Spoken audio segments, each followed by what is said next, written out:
Assalamualaikum warahmatullahi wabarakatuh. Selamat siang dan salam sejahtera bagi kita semua. Salam kebahagiaan bagi kita semua, terutama bagi Dewan Juri yang terhormat. Terima kasih atas kesempatannya pada kali ini. Dewan Juri yang terhormat, pada kesempatan yang berbahagia ini, izinkanlah saya untuk memperkenalkan diri terlebih dahulu. Perkenalkan, saya Dela Maharani, saya tim representatif dari SMA Negeri 1 Nagrak. Saya adalah bicara satu dari kubu pemerintah. Tugas saya ialah memberi batasan pada musik, menjelaskan kata kunci, dan mengutarakan dasar argumentasi kami. Dewan Juri yang terhormat, sebelum memulai argumentasi saya, izinkanlah saya untuk mendefinisikan terlebih dahulu mosi yang telah dipilih kita. Yang pertama adalah apatis. Apatis itu adalah sikap tidak peduli, acuh, dan masa bodoh. Artinya mereka hanya peduli terhadap lingkungannya sendiri. Yang kedua yaitu politik. Politik itu urusan mengenai pemerintahan negara, tentunya negara Indonesia kita ini. Dan yang ketiga adalah sikap. Sikap artinya perbuatan dan tindakan yang berdasarkan pada pendirian dan keyakinan seseorang tentunya ya. Nah, yang terakhir adalah moral, yaitu ajaran kesusilaan.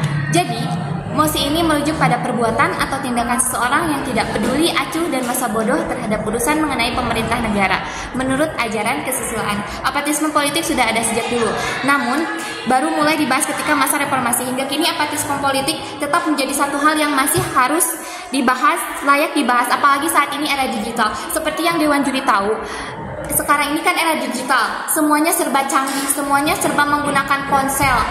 Sekarang saja saya debat dengan di video seperti ini ya, Dewan Juri. Seperti yang Dewan Juri tahu, dengan era digital yang seperti ini, kita dapat bisa mengakses informasi dari mana saja, mulai dari yang terviral, terupdate, terpanas, semuanya ada. Mau dari yang lucu, yang horor, semuanya pokoknya mah ada. Nah, jadi di era serba digital ini, setiap orang kan sudah bebas nih mengakses berbagai informasi. Nah, yang saya khawatirkan ini adalah generasi muda yang menjadi acuh tak acuh dalam politik. Seperti contohnya saja, banyak generasi muda yang memilih untuk golput. Hal ini berarti menunjukkan mereka tuh enggan ikut berpartisipasi dalam politik yang ada di Indonesia tentunya. Seperti yang Dewan Juri tahu bahwa satu suara saja itu dapat menentukan nasib bangsa loh. Padahal ya, seorang penduduk yang sudah berusia 17 tahun, sudah menikah, sudah berkeluarga, pokoknya yang sudah mendapatkan kartu tanda peserta penduduk itu diwajibkan untuk memilih calon presiden atau tidak golput. Dan ini juga sebenarnya telah dijelaskan dalam Undang-Undang Pemilu pasal 531 menyebut bahwa setiap orang yang dengan sengaja menggunakan kekerasan, menghalangi seseorang untuk memilih, membuat kegaduhan, atau mencoba menggagalkan pemungutan suara dipidana paling lama 4 tahun dan denda paling banyak sebesar 48 juta rupiah. Nah, oleh karena itu anak muda harus memilih peran politik. Namun hal ini terjadi karena kaum muda masih berpikir bahwa politik itu mungkin kuno. Urusan politik itu urusan orang tua. Seperti yang Dewan Juri tahu sendiri bahwa anak muda zaman sekarang itu enggan sekali untuk menonton berita. Mereka hanya mungkin bermain Facebook, Instagram, Twitter. Meski ada mungkin mereka membaca berita-berita sedikit di Twitter, tapi mereka itu sepertinya acuh dan tidak acuh gitu, tidak peduli. Nah, sebenarnya yang paling utama itu berarti dari pengaruh media dan teknologi. Seperti yang Dewan Juri tahu, yang seperti saya katakan, teknologi ini sekarang itu sudah sangat canggih sekali gitu. Nah, sebenarnya selain faktor utama dari pengaruh media sosial dan teknologi, selain itu juga ada faktor lingkungan nih. Seperti yang Dewan Juri tahu bahwa faktor lingkungan itu berhubungan dengan moral seseorang, sedangkan moral itu berhubungan dengan norma. Sepertinya norma di sini norma kesusilaan ya. Seharusnya masyarakat yang sudah berusia 17 tahun, sudah menikah, dan tentunya yang paling penting sudah mempunyai kartu tanda penduduk, seharusnya mereka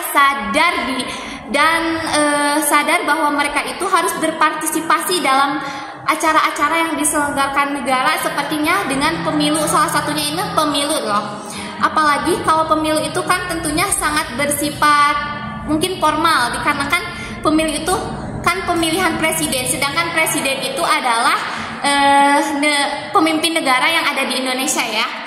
Dan juga sebagai masyarakat yang beragama, seharusnya mereka ikut berpartisipasi dalam pembangunan negara yang ada di Indonesia. Mereka itu seharusnya jangan acuh dan tidak acuh, karena seperti yang tadi saya bilang, kalau mereka beragama, mereka bermoral, mereka sadar akan akan dirinya, mereka tentunya akan memilih untuk mengikuti pemilu ini, dikarenakan pemilu ini kan tidak berbayar juga ya, seperti yang Dewan Juri tahu. Pemilu ini gratis, disediakan juga untuk seluruh masyarakat Indonesia. Bahkan seluruh masyarakat Indonesia juga melakukan pemilu. Jadi bila seorang penduduk dan seorang masyarakat yang tinggal di masyarakat tidak melaksanakan pemilu, bukankah itu sangat tidak bermoral sekali?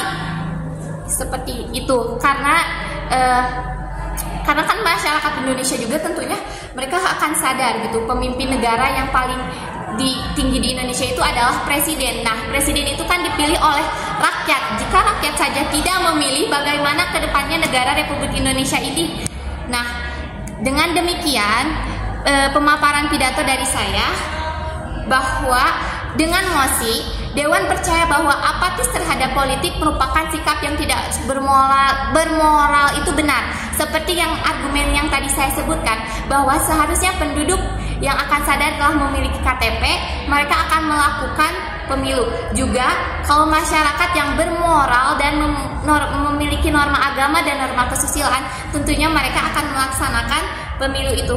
Sebenarnya norma agama dan norma kesusilaan itu tidak hanya diperuntukkan untuk pemilu saja, bisa dalam kehidupan sehari-hari juga tentunya kita digunakan, terutama norma kesusilaan, norma kesopanan. Nah, demikian pemaparan pidato dari saya. Assalamualaikum warahmatullahi wabarakatuh.